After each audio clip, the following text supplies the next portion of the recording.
And once that's, thank you very much. So my name is Marc Duplantie, and I'm the CMEC co-chair, one of the CMEC co-chair, and as well, I'm here on the behalf of cooperators, and been with cooperators for about 27 years. And I'm here with my co-chair Tracey Kliesch, and Tracey is from Van City Credit Union in Vancouver, BC. So call the meeting to order at 1:04 Atlantic Daylight Time. Welcome to all members and guests, and thank you for taking the time today and attending the AGM. I'd like to open with an acknowledgement of the Indigenous territory on which the Cooperative Management Education Cooperative was incorporated and where the International Center of Cooperative Management operates. Located in the Mi'kmaq, the unceded and never surrendered territory of the Mi'kmaq, where we are grateful to be able to cooperate on these territories. We are a diverse crowd coming from different communities and geographies. I've already said that. You can post an hello in the chat, and if you'd like, you can acknowledge your territory as well. Thank you. 2025 was the United Nations International Year of Cooperative, and the global sector leveraged this year to raise awareness of cooperatives, build the ecosystem, and strengthen the education as a core pillar of the global sector. In today's meeting, we look forward to sharing the success of CMEC and ICCM over the past year, including celebrating the accomplishments of alumni and CMEC members, plus hearing from you on lessons learned and actions taken to give the cooperative business model more prominence in your sectors, wherever you may be. Cooperatives have a big role to play in the present and future, and we value all of you as leaders in this space. We have left time for a conversation after the formal part of the meeting. I see that we have quorum, and thus we have a duly constituted annual general meeting. For record keeping purposes, we will record the roll call of attending members in the minutes. I recognize that almost all attendees are participating virtually by either a computer, electronic device, either a tablet or a phone. Please rename yourself in Zoom so that we can see your name and organization if applicable. If you're not able to rename yourself, type your name and organization into the chat feature. So it's important for the minutes, by the way.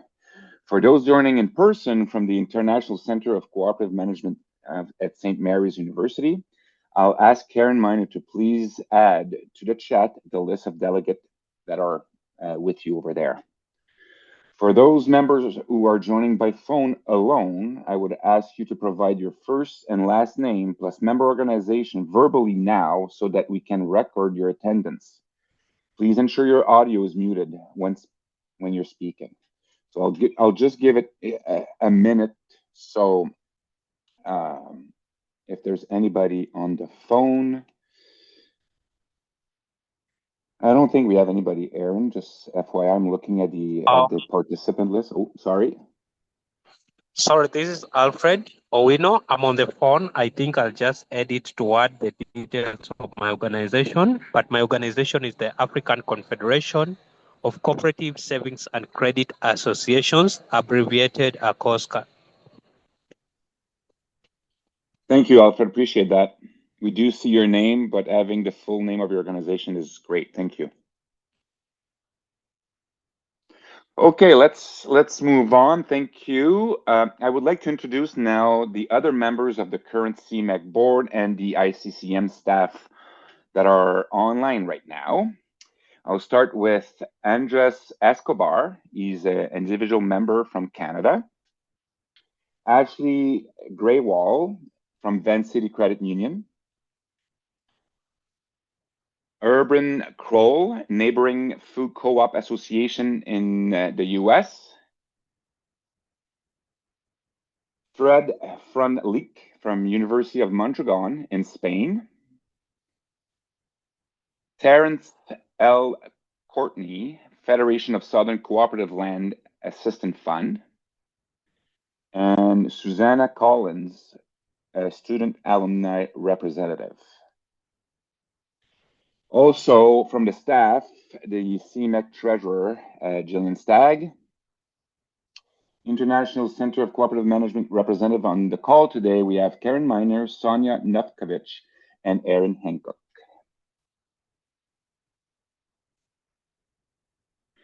Okay, if we can move to the other side, please. So at this time, at this moment, we will take a moment of silence to remember anyone from the CMEC community who has passed away in the last year.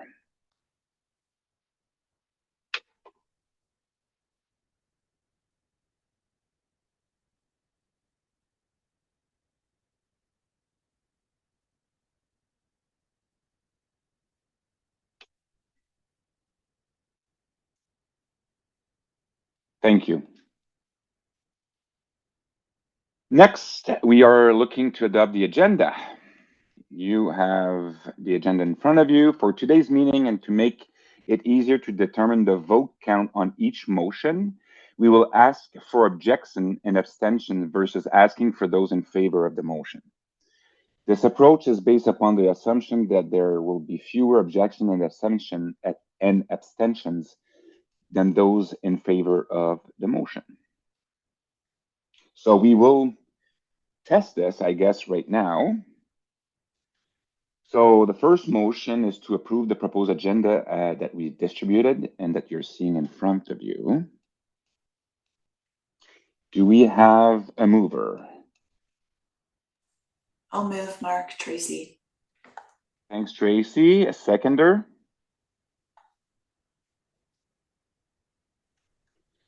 Happy to second, Fred. Thank you, Fred. Appreciate it. And I'm sorry, folks. It's very difficult to follow everything in the chat. So hopefully, maybe, I don't know if Aaron, you're following this, because some people might just jump in the chat to move or second.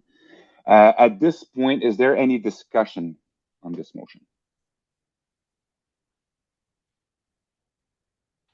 I don't hear anybody. I don't think I see anything on the chat. Therefore, the motion is passed. This motion of adaptation of the agenda.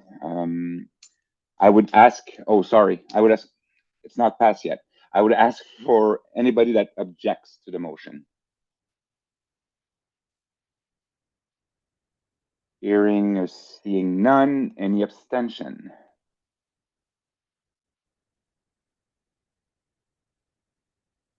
Same here. Hearing nobody abstain. Now on the basis of that response, the motion is carried. We do have an agenda for the meeting today. Next will be the minutes from the last AGM. So the motion reads to approve the 2024-2025 AGM held on May 27, 2025. I would ask a mover. Motion to approve. Please. Terrence. Thank you, Terrence. Seconder.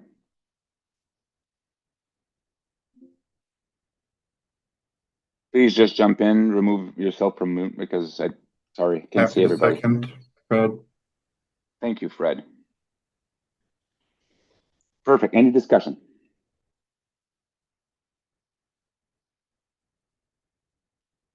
All right, seeing none. I would ask if there's any member or delegates that objects to this motion.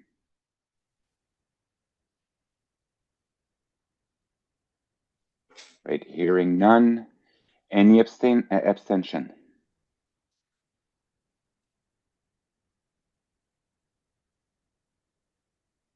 And I see that Aaron posted the agenda and the minutes in the chat. Thank you for doing this. So on the basis of their response right now, the motion is carried. Thank you very much. I will pass it to Tracey. Thanks, Marc. We're going to move on to updates on CMEC and the center. And maybe just as a prelude, the mission of CMAC is to achieve cooperative management education excellence by leveraging our global membership, industry expertise, and resources.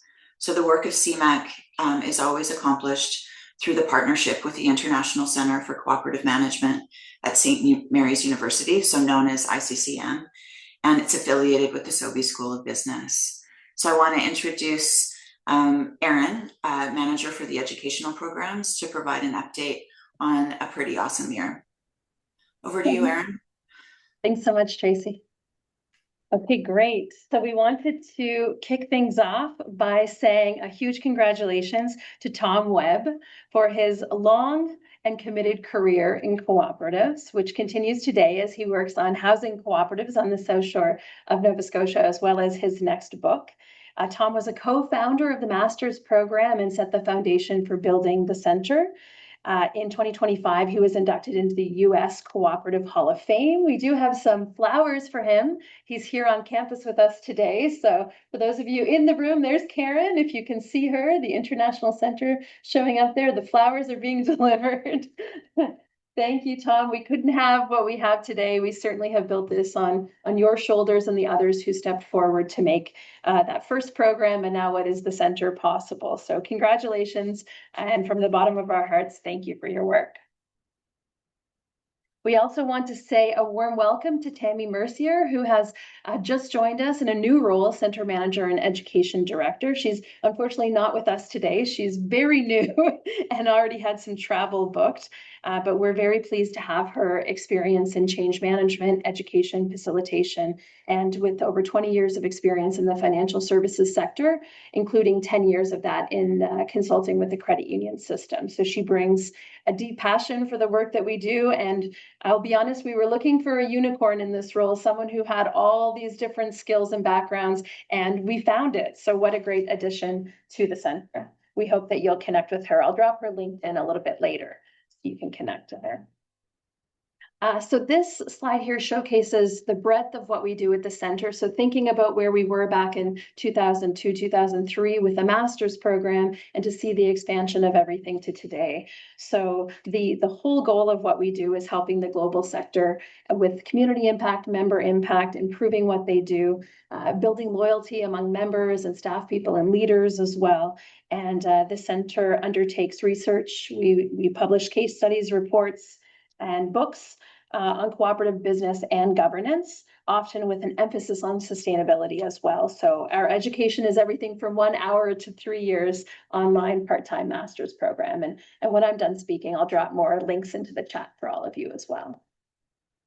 So we do want to emphasize we are still accepting applications within our certificate, graduate diploma, and master's programs part-time online for working professionals in the sector. And we also, of course, do lots of other things that unpack a little bit further here as well. So to give you a sense of our program reach over the years, by design, we've always had fairly small class sizes to give that cohort feel to all the programs that we do, to allow networking to happen amongst people who participate in our programs. And so 370 students through the master's, diploma, and certificate programs from 175 different organizations in 13 countries. In our Canada DE Credit Union Leadership Program, we've had 208 graduates from 130 organizations in 25 countries. So the exchange globally is certainly in the magic sauce of what we do. Within our short courses, we've had almost 1,200 people from 305 different organizations come through our executive education programs. And we've done 28 total cooperative study tours, Italy, Spain, Costa Rica, Cuba, and Croatia, with over 360 participants from across the globe. Just to give a sense of our curriculum, so this gives you a good idea of everything that's covered within our master's program, say, but there are certainly elements of this that show up even in our shorter courses. So everything from history to global economy, current issues, governance, something so distinct within the cooperative world, organizational behavior and leadership, again, distinct through the cooperative lens, as well as those pressing issues of today around member engagement, communication, and digital transformation. We wanted to give you a couple of visuals. So this is orientation in person on the St. Mary's campus in 2025. You might recognize some people there. I know Rich is on the call today, maybe amongst others. These are graduates who were able to join us in person in 2025, completing their master's program. Congratulations to them and all of their work. So in 2025, we had 10 master's students, 7 graduate diploma, and 10 certificate students. And for graduates, we had 11 master's graduates, 4 from the graduate diploma program and 6 in the certificate program. And this is where I also want to shout out that we do have a graduate, just a recent on-campus special this week. We got Louis Campagna, who is there, just finished his master's program, was the sole person to come in person to the spring convocation, and has joined us today here on campus. So a big shout out to Louis. Hopefully they'll give him a round of applause in the room. And to give you a sense, this is something we're very proud of. We celebrate that there was an entire edition of the International Journal of Cooperative Accounting and Management, a whole volume that was dedicated to final research project publications out of our master's program. So for master's graduates who published. And we wanted to shout out Dr. Daphne Rickson and Dr. Fiona Duguid, who both teach in our programs and who work with our sister center, the Center of Excellence in Accounting and Reporting for Cooperatives. And Daphne is also the journal's editor. So thank you for the work with our students to get them to the place of publication, so we can continue to build the knowledge base through the work that folks do within the program. So looking back in 2025, we did everything from a study tour in Costa Rica in the winter months in North America. Something easy about taking people to visit cooperatives in February in Costa Rica, and just a wonderful tour surrounded with the theme of sustainability throughout. We did welcome folks, like I said, into our 3 online part-time master's level programs. And we also did a cooperative law summer school in Pula, Croatia. We did another edition of our Canada DE Credit Union Leadership Program. And I wanted to say a big thank you and shout out to Tracey Kliesch, who's our CMEC co-chair, as well as a co-founder and continues to be a lead facilitator within that program as well. We're lucky to have a partnership and relationship with the NCBA CLUSA, National Co-op Business Association in the US, offering a pre-conference course with them. And thank you to those of us, there are a few members of the board who also were there presenting. We appreciate that. And also we were able to bring in a new group of folks from the Philippine cooperative financial sector as well. So a big year. These were some of the anchors, although it was an active year overall. And thanks folks for dropping things into the chat. So just to give you some visuals on that as well to bring this to life, and I'm sure you'll recognize some folks that you know there. This is a picture from our February 2025 Costa Rica trip, our cooperative study tour. Alfred, you might see some Acosta people there, of course. This is from our law school last August in Pula, Croatia. So this is in partnership with the International Cooperative Alliance, as well as IUS Cooperativam. Focusing again on sustainability and the intersection with cooperative law, policy, and co-op identity. Our Canada DE folks are a truly international group of credit union folks. This is the only program that we do that is more exclusive to the cooperative financial sector. Everything else is really across our subsectors. And I wanted to here also say a big thank you to ACOSCA. We've already heard who that is, that acronym. There's an acronym test for you. The African Confederation of Cooperative Savings and Credit Associations, for sending a large contingent of folks to join us for the Canada DE program each year from across Africa, and also sending a mentor to help in the program each year as well. This is a very full-on immersion program for folks in the credit union sector to really interrogate what we're dealing with as credit unions today and what our members are dealing with and how we make an impact that matters to them in their lives. Here we are in Arlington, Virginia for the Business Advantage of Cooperative Values course. And thank you also to the Cooperative Development Foundation in the US for bringing a large group of emerging leaders for the Cooperative Leaders and Scholars Program. And thank you, Kathy. I know you're a lead coordinator in that as well. So we really appreciate having those relationships and sort of cross-pollinating each other's goals, these kinds of efforts. This is a group that we had from the Philippines, from the cooperative financial sector there. And we were able to sign an MOU, a memorandum of understanding, with this organization, the National Confederation of Cooperatives in the Philippines, with our university and with our center to have an ongoing collaboration with them. So we will have another group here this fall. And something else to highlight, we did, in partnership with the Platform Cooperativism Consortium, have a 3-part series, webinar series on AI in the co-op movement. Lots of good conversations there, and those recordings are now available. And I will drop these links in a minute, not to worry.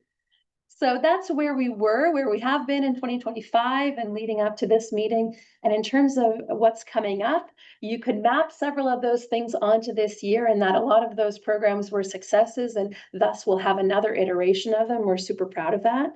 And I'll just flag specifically that we will do another short course in Arlington, Virginia, ahead of the Impact Conference. More details to come on that soon, as well as details on the 2027 Cooperative Study Tour. And a congratulations to everyone who's already currently on a plane going to Spain, to the Mondragon region for our study tour this year. We have a full tour this year.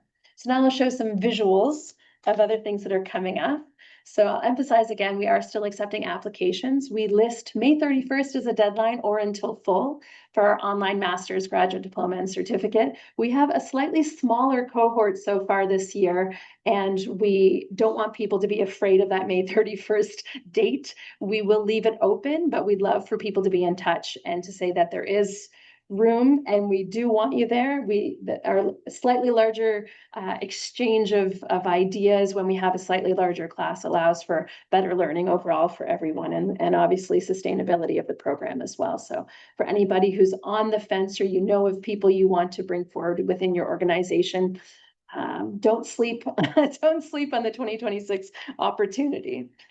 We are again doing the Cooperative Law Summer School Masterclass in Pula, Croatia, with our partners from last year, as well as the university in Croatia. And so Sonia's, I think, dropped information in the chat there, or will, on that program as well. We'd love to see some folks. These are advocacy and policy folks from federations, as well as lawyers and law students. Everyone is welcome. And that will have additionally an online portion that will happen on the 23rd that will be free and open, and online hybrid portion as well. Canada DE, I mentioned, we're very excited. We've got a very international group, a lot more Canadians stepping forward this year for our Credit Union Leadership Program Intensive. These are staff, leaders, and executives and board members of credit unions and organizations that serve credit unions and financial cooperatives. We'd love to see some more folks step up to that. We've also, this is something new this year, an international masterclass for transformative cooperative leadership that is now open for registration as well in October.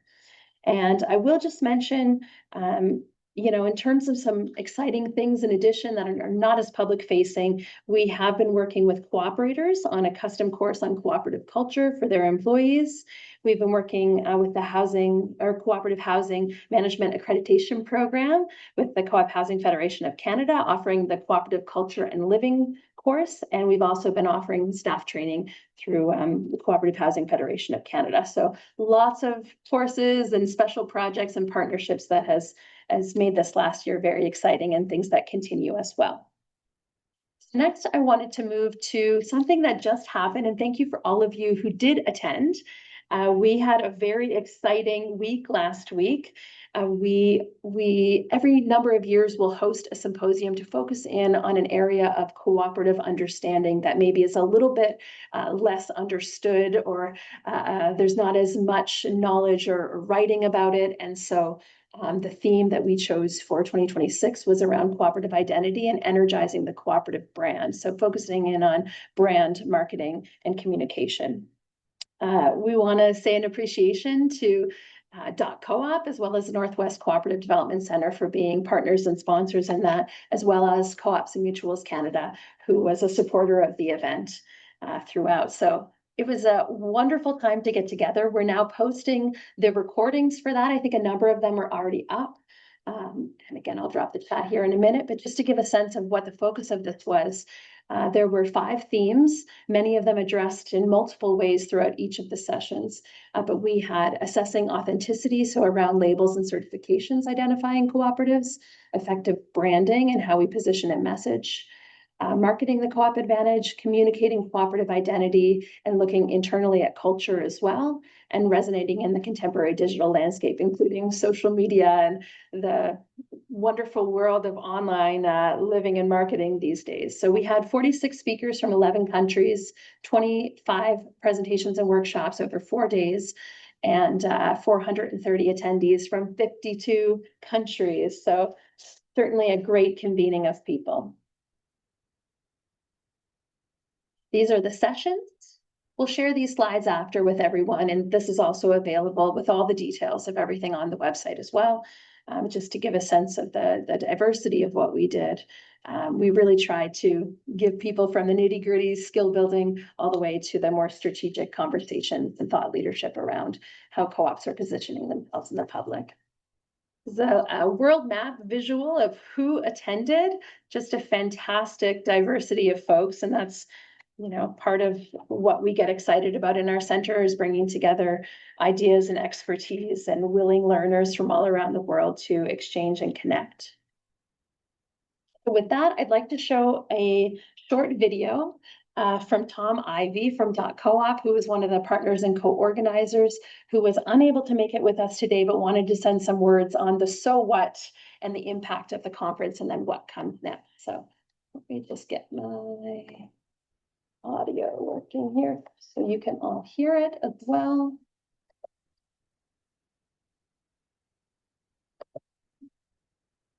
Okay.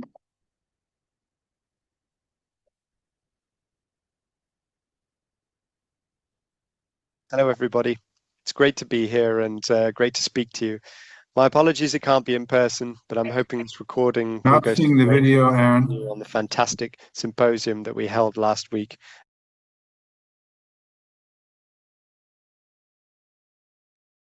You're sharing another page from your computer. Some of its key themes and where we go from.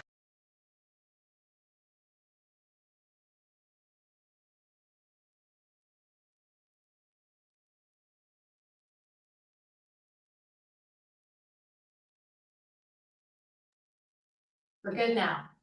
That's good, yeah. Good.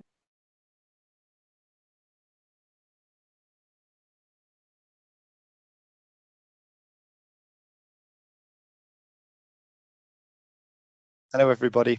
It's great to be here and great to speak to you.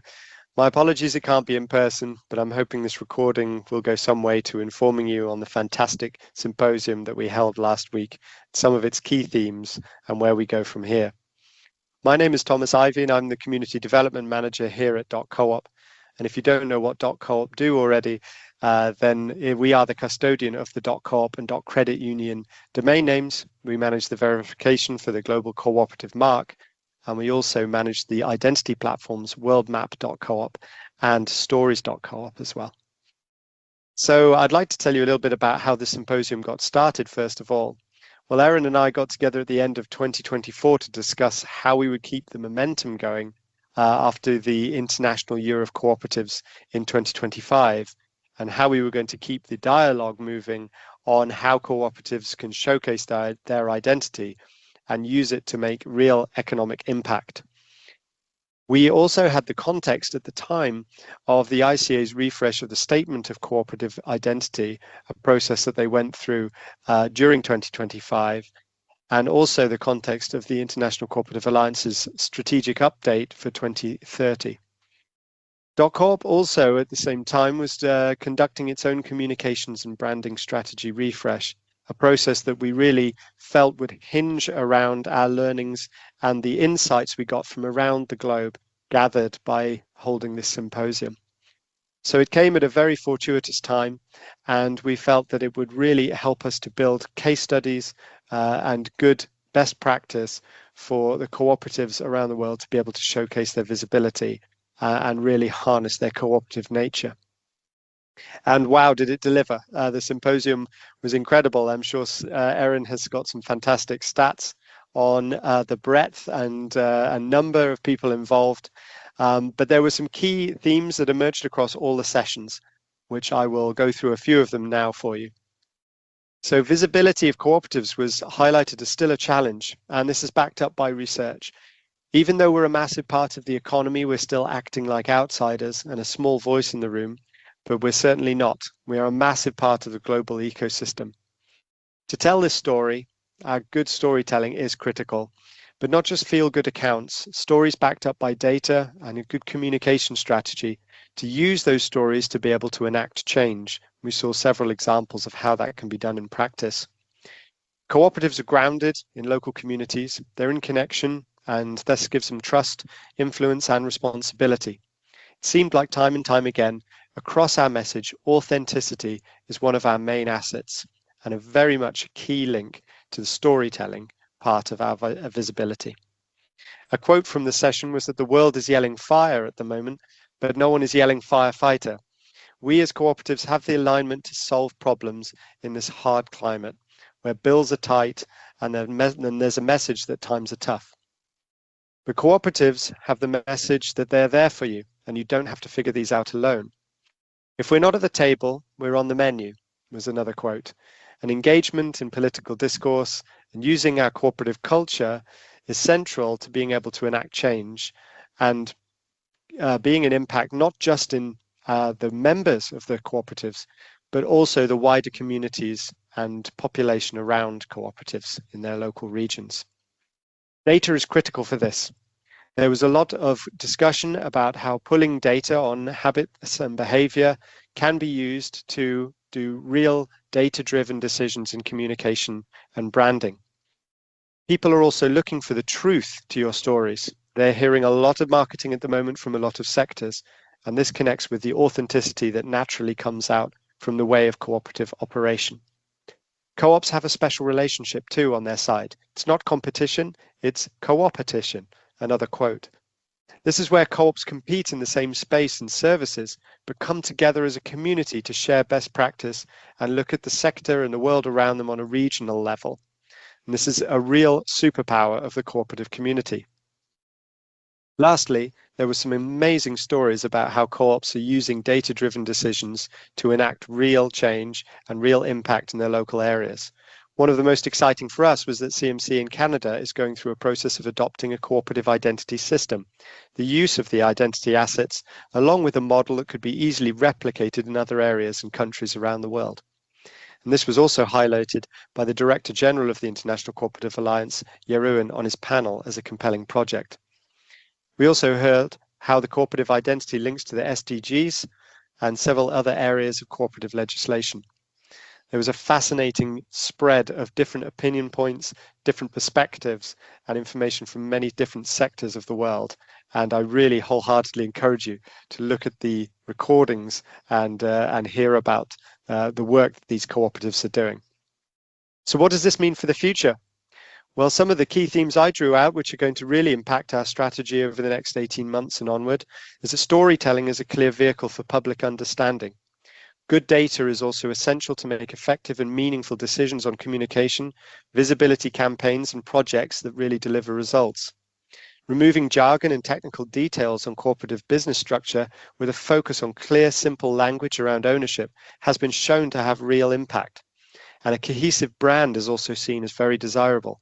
Labels and recognition really matter, and where it's been done, it's been very effective. We need a strategy to harness and coordinate this on a global scale. So the next steps in getting involved from our side, well, I often worry that the identity assets sound a bit like a pitch. After all, my organization managed most of the key parts of what CMC describes as the identity system. But this isn't a pitch. .coop is a custodian of this brand and a facilitator on behalf of the movement, and we're here to make this adoption as straightforward as possible. With global leadership organizations modeling this behavior, I hope at last we can see the increasing momentum of the rising cooperative story, visibility, and brand.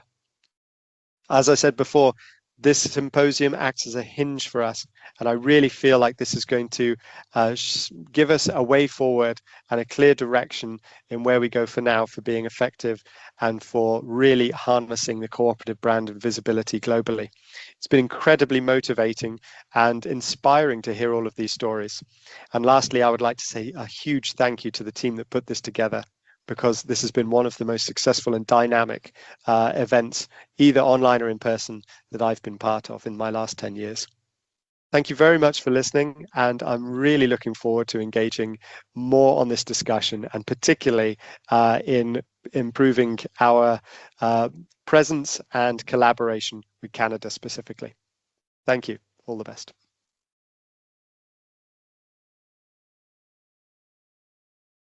Excellent. Thanks, everyone. And thanks to Tom for sending that to us. It was very energizing for those who were there. The chat was on fire. Everyone was getting so much out of it and exchanging ideas. And we're super grateful to all of the speakers, sponsors, attendees. And we do look forward to sharing a publication. Stay tuned on that coming out of the event soon. I'd like to now pass it over to Karen Miner to share a bit about research and knowledge mobilization. Thank you, Erin. And I know Erin will put the slides back up in a moment. So just to say, until moments ago, there were 11 of us in this room. There are now 10, but spanning those that instruct in the program, those that work with the center, members of CMEC, those that are here as delegates, and those that are here just because they want to be. And that was great, Erin. And I realize we have a lot of work in the agenda to do as well for the actual AGM. So I will make this briefer rather than longer. I did just want to give a quick shout out to Erin and give her a round of applause for her 10-year anniversary this year with the International Center for Cooperative Management.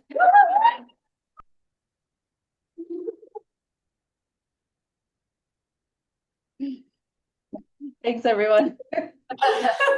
The secret sauce clearly of the center and CMAC and the synergies both between us and the entire global movement, as you see from all the relationships, is secret sauce and a lot to absorb. And so good thing all these slides are going out.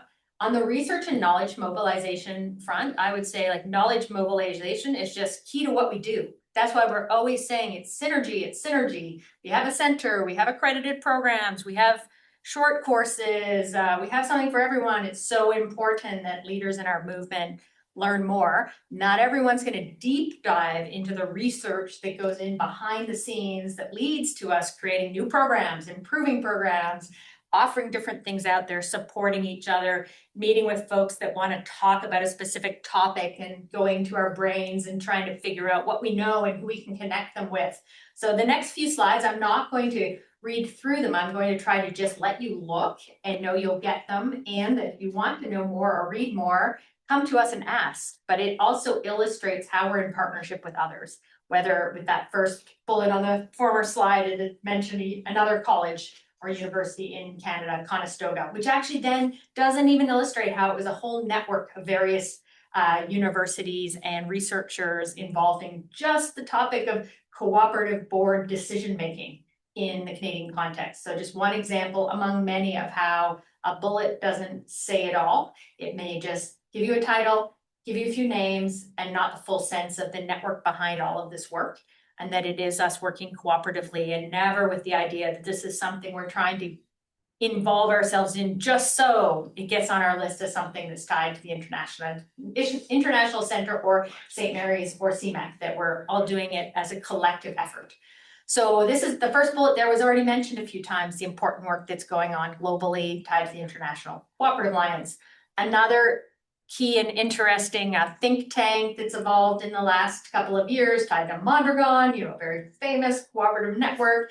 And we're linked to all of these things as part of the point and offering involvement and linking into research, bringing that back, mobilizing it, interconnecting it. And on I was just speaking even here over at lunch about the Rutgers link and the new university consortium and some work tied to employee ownership, and then us wanting to link the worker co-op piece on. So you can just start to see the theme. This is just a drop in the bucket. I mean, there's more and more that we could list, I would say Erin's slides that she presented were much more beautiful than the slides she gave me to present. Like there's just too many bullets, there's no photos, and that's where it gets a little heavy. So that's why I'm not gonna talk about it. There's presentations, we use our voice, we show up in different spaces and places. We're always wanting to do more of that wherever we can, because it's so important to have these research-informed presentations in the sector, in industry, like knowing that what we like to say and we want others to say is backed up by more than just, a best practice that may not come from our sector, bringing in, the best ideas that make sense for co-ops. A few beautiful pictures, nice people, just examples. We actually do go places and they do give us microphones. Next, Erin, is a few more examples of research where it is about publications and symposia that you saw already, and working papers and case studies and various outputs that then link back to what we use in our formal and, I'm not going to say informal education, but our formal graduate diplomas and masters and certificates, and also in our one-day courses where we can synthesize. We can go super deep, we can try to go high level, can use frameworks. Hopefully we can hit at a level that is helpful regardless of your role in the sector, and then more. And you'll see some familiar names, like people that instruct in our program that are also very active academically and putting out material in various places. So this is a great slide of examples of people that teach and write and do research, whether it's Marcelo, Daphne, Fiona. You see a shout out to Kian McMahon at the bottom, who is a postdoc here with us for a number of years when we were lucky enough to have funding from another country's institute to help us do work on democratic governance. So hopefully you're getting the sense of how we can work is through collaboration, through funding that allows us to do things, through partnerships, through CMEC, et cetera, et cetera. More examples here, things that, frankly, I haven't read them all, and it's very difficult to find the time sometimes. So that's the thing. How can we then make this accessible when we all are short on time? So if you see something that you're like, I'm really keen on that, I'd like more, that's where I hope we can help to be a bit of your guide to make it easier for you to take advantage of what months and months or years and years sometimes goes into producing something that we want to have it mobilized in whichever way it can. Is that the end, Erin? Am I near the end of mine? Yes. Okay. So I think I'm done and I pass it on for CMEC highlights. Before we go there, can I just chime in one little thing on research, if I may? And that is, I think it's really important and we're proud of it, that a lot of our alumni and students are our research assistants. So they come to us with inside knowledge and do research with us, which has been really fantastic. So this engagement from our student body and, as I said, alumni group has really been fantastic. So we're working on 3 projects at the moment with our students / alumni as research assistants, who even got the ICCM official research associate titles and letters of approval and all that. So it's really been fantastic that way too, just to add. Thank you. Are you passing it over to me now? Okay. Thank you, Erin, Karen, and Sonia. And Erin, another congratulations on a decade. It's hard to believe, but I can't imagine the center without you at the same time. So I'm going to take over for a few of the slides, and I'm just going to give us a little bit of a refresher on CMEC. So CMEC was founded in 2001. And it was when sector leaders from Canada, the US, and the UK came together to ensure there was business education available that was customized to the unique cooperative model. The partnership with CMEC allows the International Center for Co-operative Management to enjoy more autonomy over their work and finances, in contrast to other university centers. The education supported by CMEC and offered by ICCM is by, of, and for the cooperative sector. So I want to thank all of the members who engage with the center for your partnership. Together, we have built the foundation for the work of the center to happen. For all of the organizations who enroll students in the program, thank you. for those who speak for events, contribute to bursaries, participate in research, join in events, a big thank you. And we really appreciate all of you who share the opportunities of the center with others at conferences, on your websites, and for those of you who invite the center to be present at your events. We've just heard of the vast work of the center, the growth in recent years, and how all of our hopes for CMAC at the outset are being realized more and more each year. Please continue to be an active partner. Later, there'll be a chance to engage in some dialogue about the work of the center, and your feedback really matters to us. Also, consider how we can best work together to advance our goal of elevating the cooperative sector. Okay, I think on to the next slide.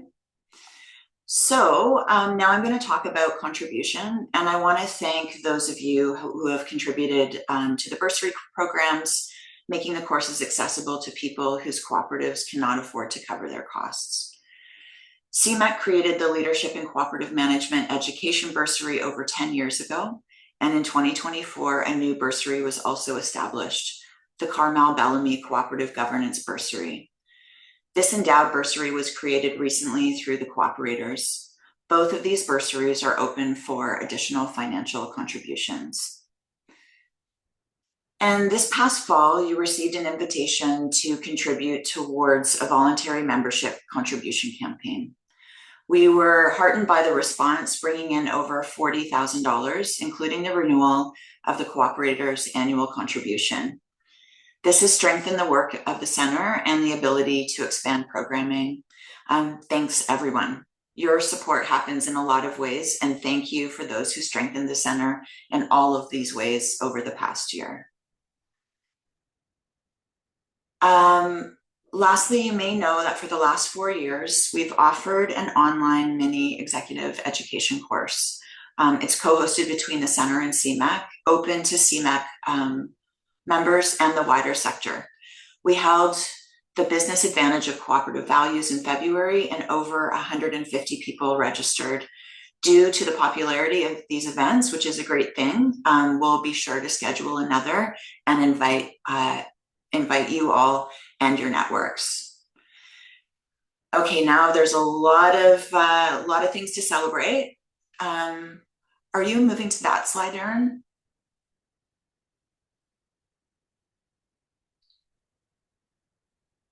I'm so sorry. My screen, I think, was paused. Let me show a couple of slides. I've got this here. My apologies.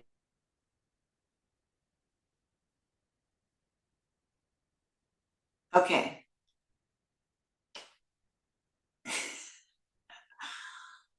She's catching up. She's catching up. She's also multitasking. So no worries at all. Now we're here.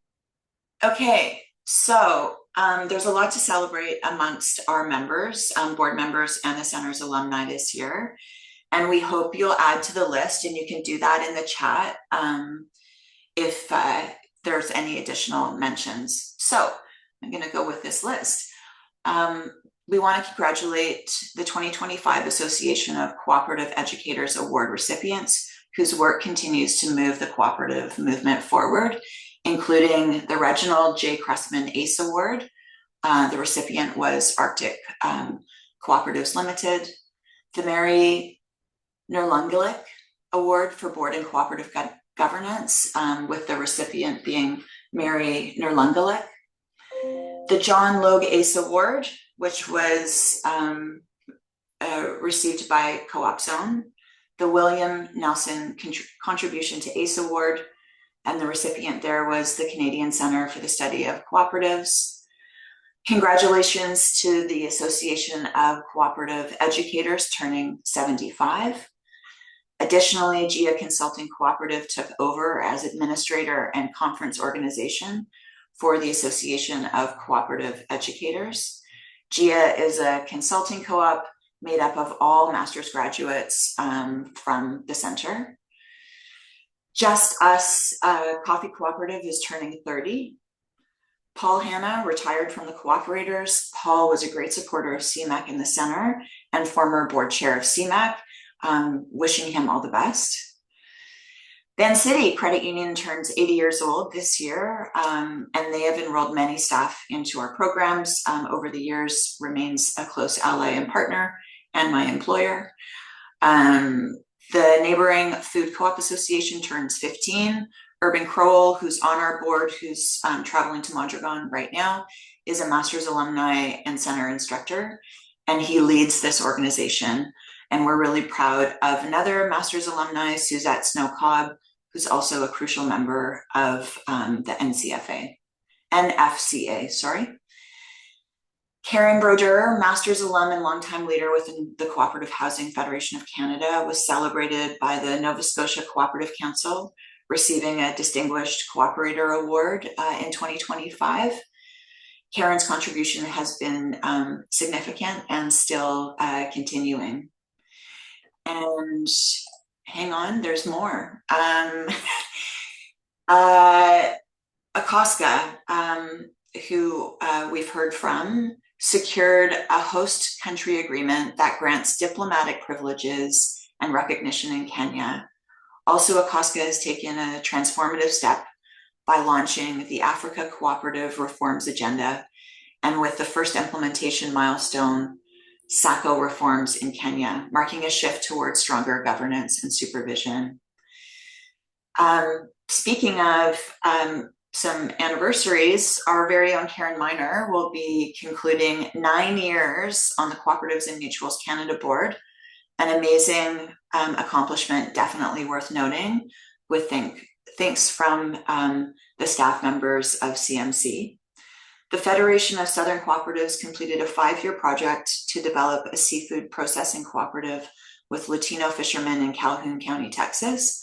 The cooperative is called the Matagorda Bay Fishing Cooperative. The Cooperative Housing Federation of Canada has launched the Co-op Housing Management Accreditation, CHMA, in 2024, with first students completing and receiving their accreditation this year in 2026. That's a lot of times that I've said the word cooperative. If there was anything that we missed or that you want to highlight, I hope that you can pop that into the chat.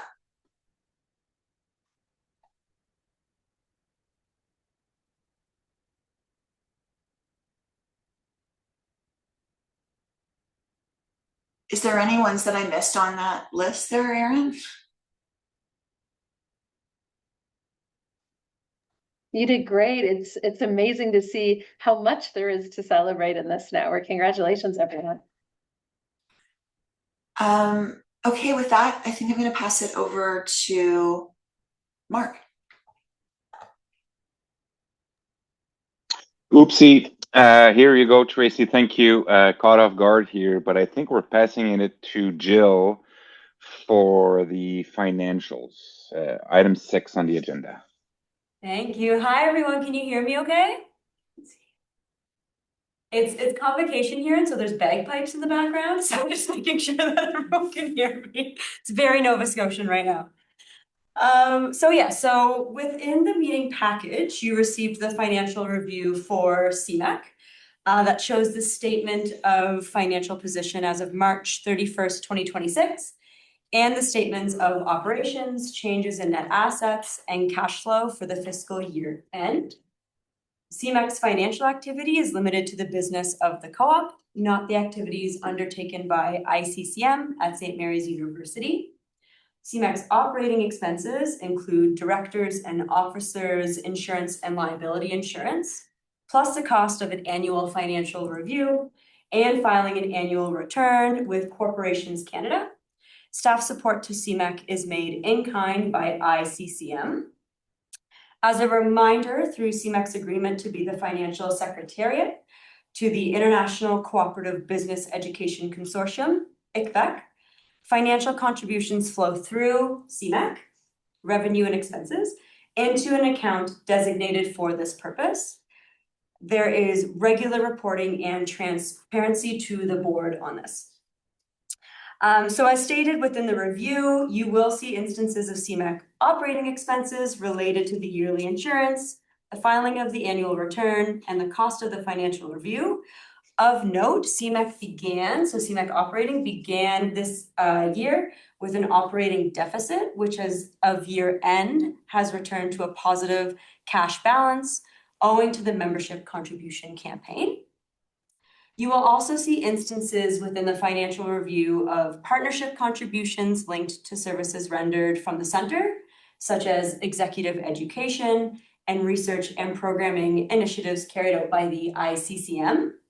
The designated funds pertaining to ICCM initiatives have also been reconciled at year end to allow for future use by ICCM for such things as program development, strategic projects, research, etc., hence funds being transferred to the center. Thank you.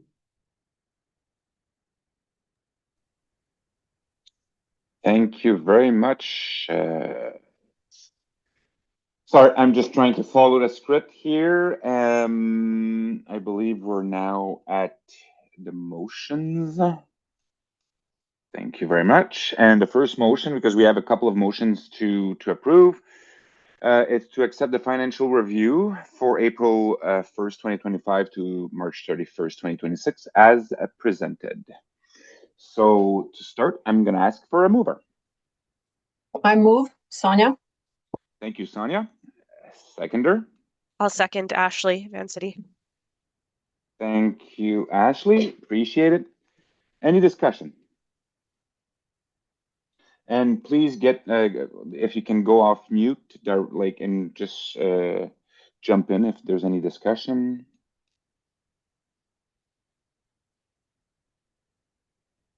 Okay, hearing none. I would ask if any member who objects to this motion, speak up. Hearing none. Anybody abstains? Great. So on the basis of the response, the motion is carried. All right. So the next, the next motion is to approve the financial. To approve the conducting of the financial review for April 1st, 2026 to 2027. Right. In the CMAC, in the CMAC bylaw article 10.1, an auditor shall be appointed as provided for in the Canada Co-operative Act. The Canadian Co-operative Act, section 255, states that a non-distributing cooperative, so that's our status, has been confirmed as non-distributing, may resolve not to appoint an auditor by a special resolution to the members. This resolution is only valid until the next AGM. So here's the resolution. Whereas very few deposits are made to the CMAC account due to the supporters contributing directly to St. Mary's University to take advantage of charitable tax receipt. The cost of an audit is approximately $3,500. And third, the Canadian Co-operative Act, section 255, states that a non-distributing cooperative may resolve not to appoint an auditor by a special resolution to the members. This resolution will be valid until the next AGM. Therefore, be it resolved that CMAC will not appoint an auditor for the 2026-2027 fiscal year, but will make available to members the financial statements prepared by an accredited accountant. So on this, the motion is to accept the resolution as presented. So right now I'm going to be looking for a mover, please. Can move, Patricia. Thank you, Patricia. Sonia, second. Seconder, Sonia, second. Okay, sorry, Michael. I saw you after. Can be Michael, doesn't matter. Okay, well, Sonia, okay, we'll go with Michael. Here you go. Thank you, Michael. Excellent. Any discussion? And again, please jump in, unmute and jump in if there's anything. No. Okay, not hearing anybody. Would ask if any member objects to this motion to speak now, please.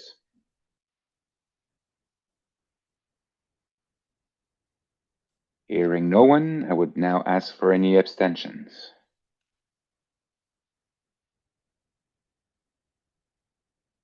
None. Thank you very much.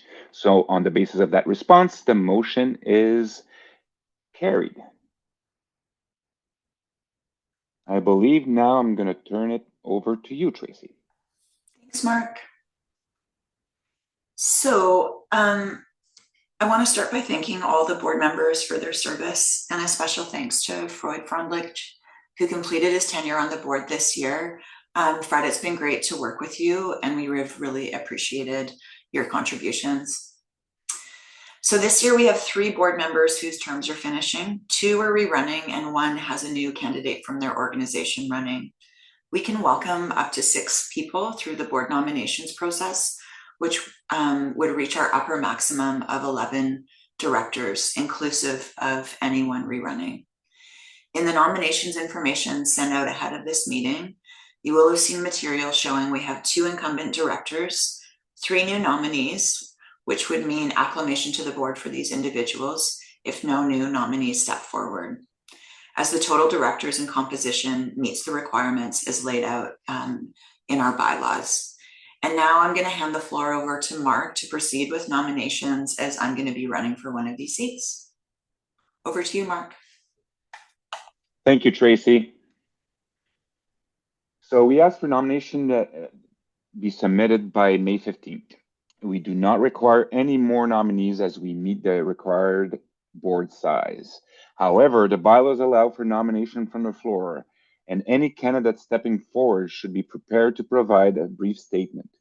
But we prefer notice, if possible, to ensure we meet the necessary composition requirements. As of now, with the 5 people running for the board, we still have room for 1 more person from Class A category cooperative. Of course, as a democratic organization, we can have a contested election. Thus, we are calling for a board nomination from the floor. So I'll be calling for the first time right now. So calling once for nominations. And please jump in, unmute yourself, and speak if you want. Okay, calling twice for nomination. Hearing none, calling 3 times.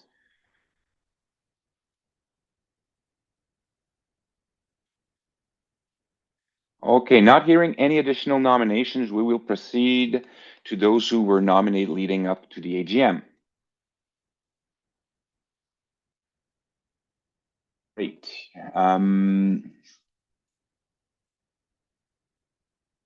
So we have, thank you very much. Okay, I'm just looking at this slide here.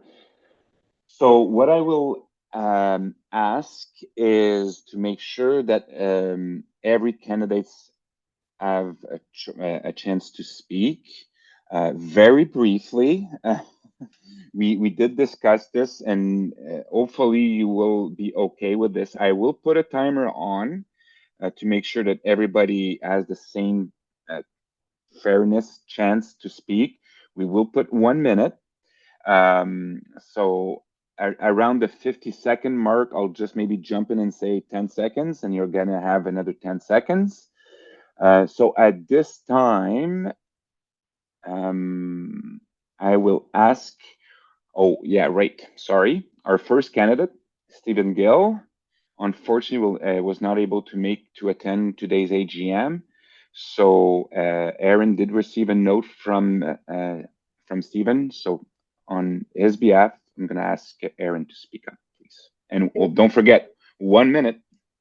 Ready and go. So Stephen Gill from VME, which is a worker cooperative, and Stephen's based in Scotland. So in 2023, he completed the master's program, one of our most enthusiastic champions during and since. He has led VME cooperative since 2000. Well, sorry, VME as a corporation since 2004, overseeing significant organizational growth while navigating the financial crisis of 2008 and the COVID-19 pandemic. And under his leadership, VME became a key software supplier to the UK consumer cooperative sector before transitioning to a worker cooperative in 2020. He's now transitioning the leadership over to Richard, who's here with us today, who's also in the master's program now. He's a passionate advocate for cooperative enterprise, has served on the boards of the Cooperatives UK, Cooperatives Europe, and has been involved in many international cooperative alliance initiatives. Thank you. Wow, Aaron, good thing you speak so fast, but thank you very much. And that was on behalf of Stephen Gill. Thank you. Up next, we have for Class B, Tracey Kliesch. Tracey, your time is up. Your time starts now. Oh. Okay, sorry, I was on mute. Hi, everyone. I am running for a Class B seat this time because I actually just recently switched employers from a Class A to another Class A, so from Central 1 to Van City. But I want to keep advancing the work that we're doing at CMAC. I've been the co-chair of CMAC along with Marc for the past 6 years. And I have a lot of history here as an alumni of the master's program, a co-founder of the DE program that you've heard about, and somebody who's pretty passionate about this model and cooperative education. So I would love to spend the next 3 years just continuing to advance all the good work that you've just heard about. Thanks. Thank you very much, Tracey, and under the minute. That's great. And now I believe we have Fred that will be speaking on behalf of, I'm sorry, but I don't want to mispronounce his first name, so I'm going to say Mr. Imaz. Is that right, Fred? Close. His name Close. is Oyer Imath. Oh, okay. He's a close colleague of mine at the Lenke Institute for Cooperative Research at Montreal University. Very hardworking, very committed, very smart, speaks English well.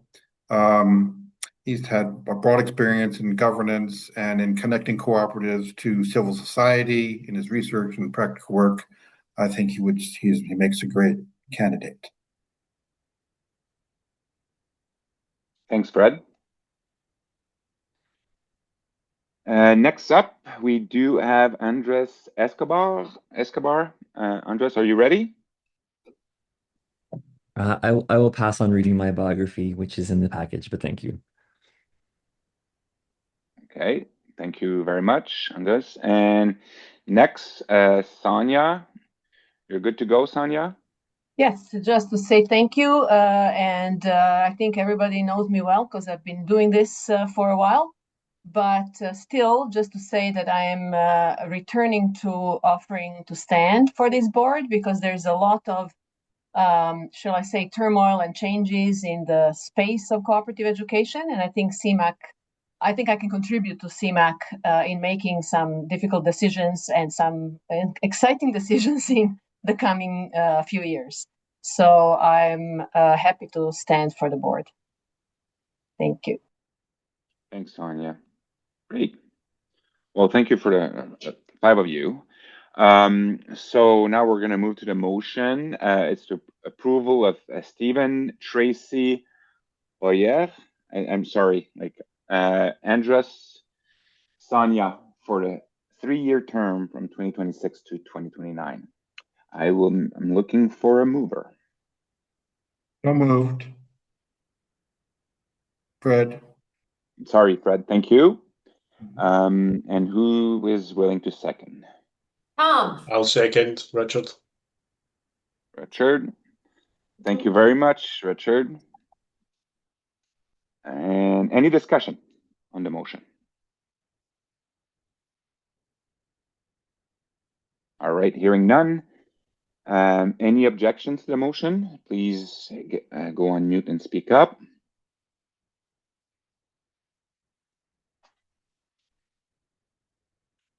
Hearing none. Any abstentions? Okay, I'm not gonna we can move. I believe nobody is abstaining. So on that basis of the response, the motion is carried.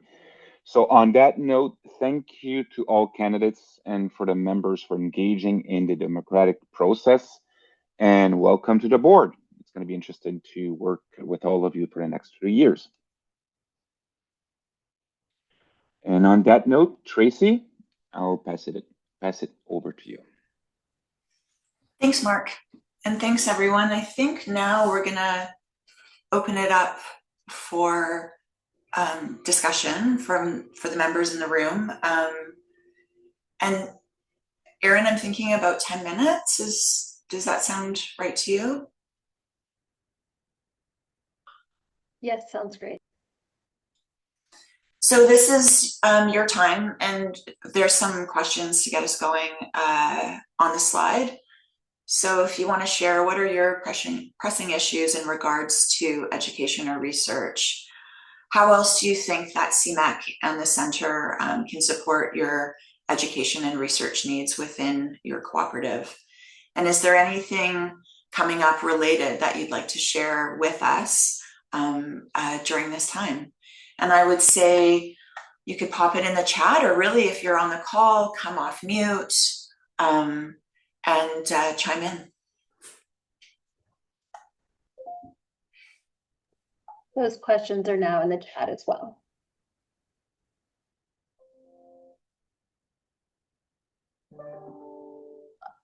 Hands up in the room here. Alex would like to speak, if that's okay. Yeah, absolutely. Thank you very much, Karen. So the Nova Scotia Cooperative Council, which I'm representing today, my name is Alex Mediavilla. I'm the Director of Business Development. We're approaching this August, our 77th anniversary serving the cooperative sector, providing governance, business planning, development, economic development, among other services. This year we have a renewed push towards member engagement. We're really going out there and reach to our members, and we've done a lot of good work already, but there's always more to be done. This year we reached out to small co-ops like the Elderberry Co-op in Truro. We reached out to the Victoria Cooperative Fisheries in Neils Harbor, Cape Breton. These cooperatives were struggling with a few of their governance issues, and fortunately we were able to provide some assistance there. We have a very close relationship with the Inspector General of Co-ops in Nova Scotia, so there's compliance issues that we've been able to help with as well. So I just want to make a comment that I'm looking forward to continue cooperating with other members so we can work together and help each other provide this kind of governance support, compliance support, any issues you may have. Of course, feel free to reach out to the council because we are there to help. And it's a good opportunity for a CMEC to also help each other in the sense so we can better serve the cooperative sector in Nova Scotia, and we can not only support our existing members, but continue the growth of the cooperative sector in Nova Scotia. Thank you. Thanks, Alex. Yeah, appreciate your cooperation.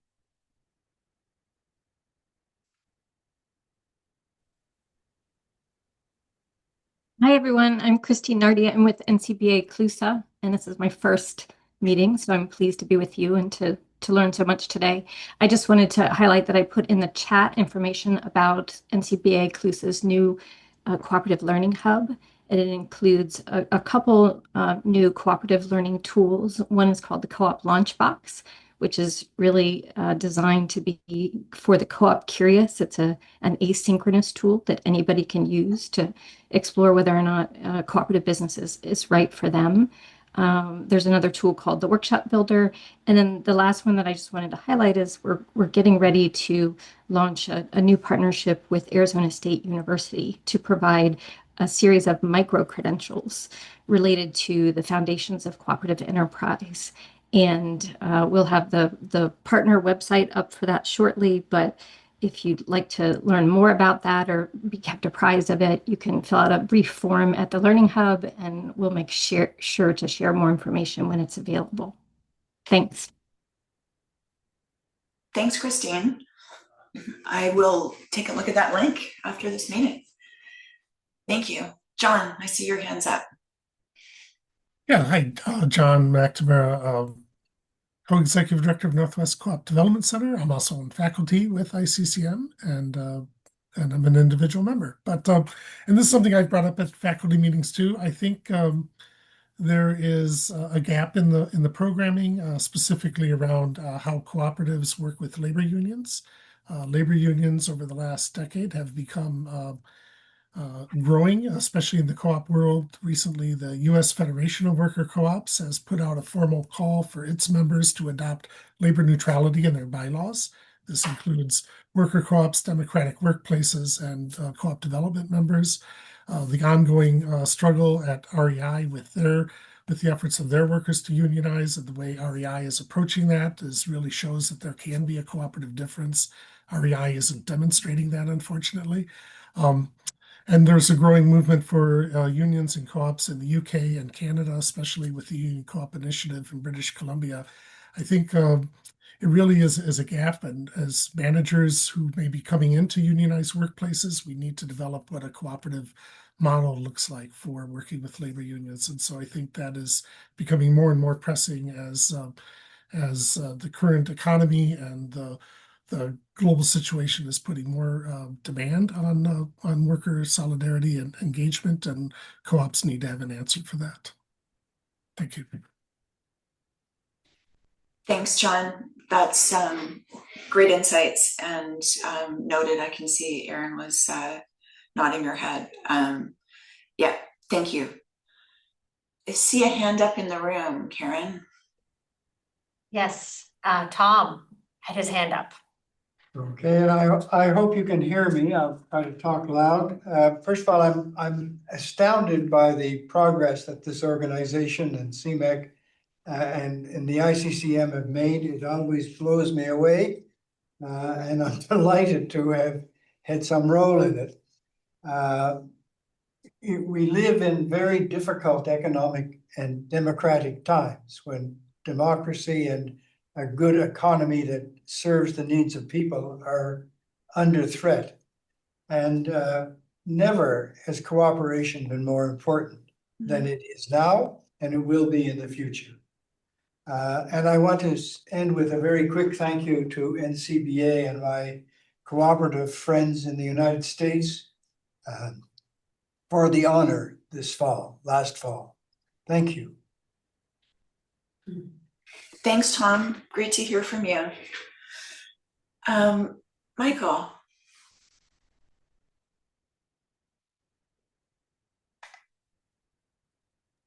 Can't hear your voice, Mike.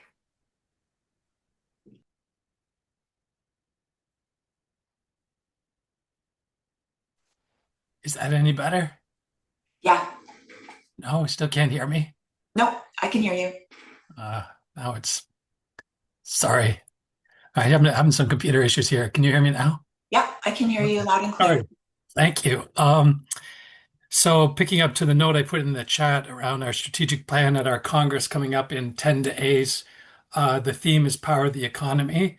And the two pole stars of our strategic plan, of course, are strengthening the cooperative identity in order to support sustainable growth.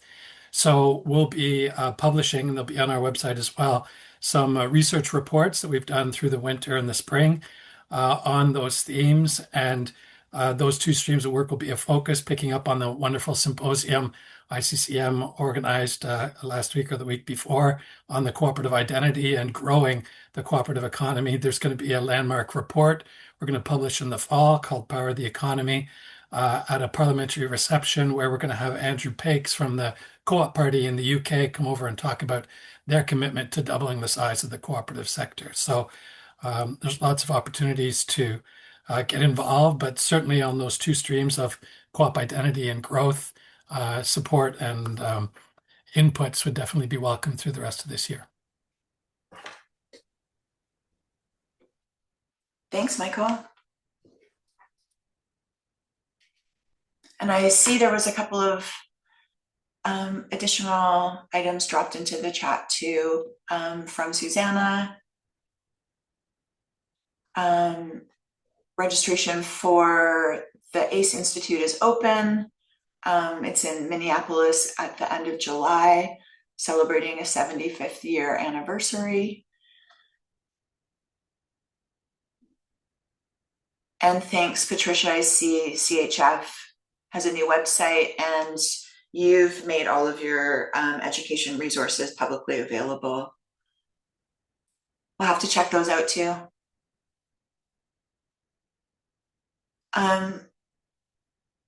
Well, thanks, folks. Maybe just looking at the time, trying to stay on time, I am going to hand this back over to Marc.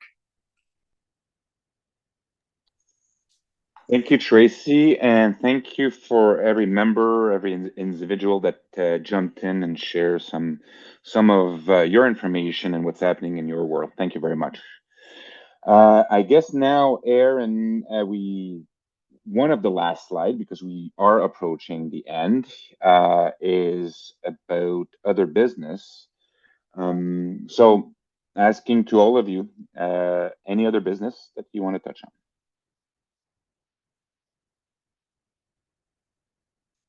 Give it like 30 seconds before we move on. Maybe people just want to also go back to their day job. Okay, hearing none. Before we adjourn, I'd like to thank sorry, you. Marc. There was one here. You needed 1 extra second. Louis had his hand up. Is that okay? Louis, sorry. Yep, yeah, sure. Yep. Do you hear me well? Yes. Great. Louis Campagna. So I am a recent alumni of the master's program. I would like to share a situation in Quebec that might require the help of this organization in any way possible. You may have heard of Bill 20 in Quebec.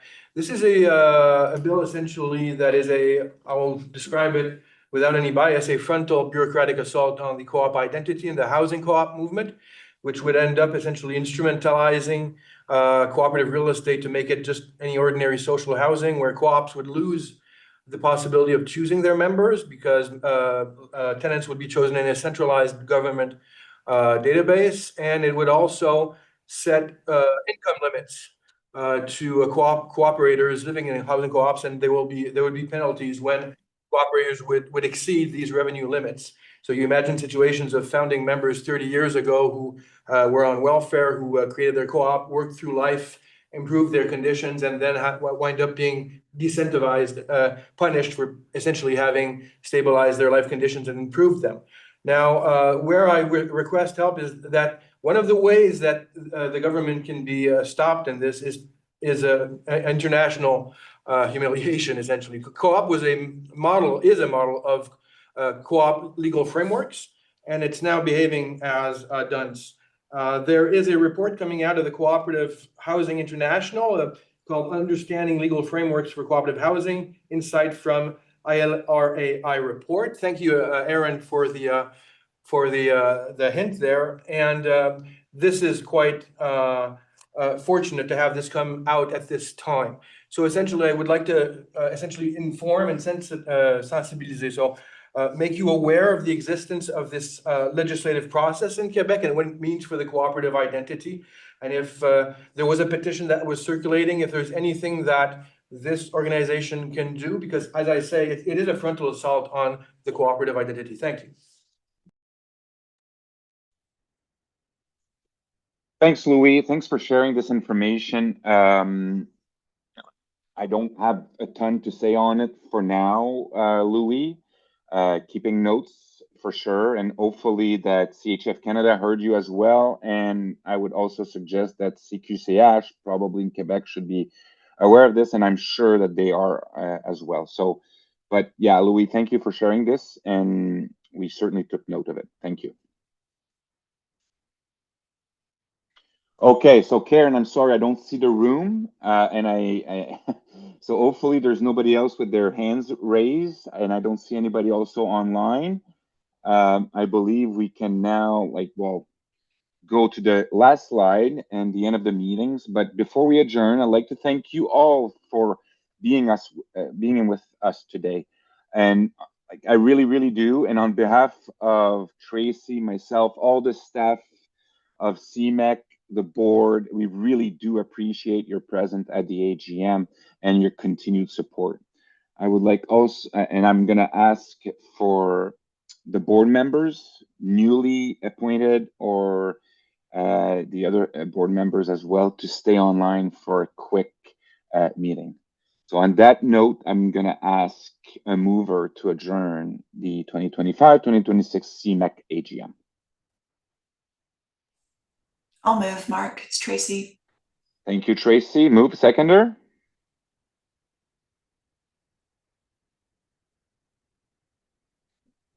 I don't know if possible that is Fred. Okay, here you go. Fred, thank you very much. The meeting is adjourned. Enjoy the rest of your day, folks. Thank you. Thanks, everyone. Everyone, bye. Bye, Juliet. Bye, Tracey.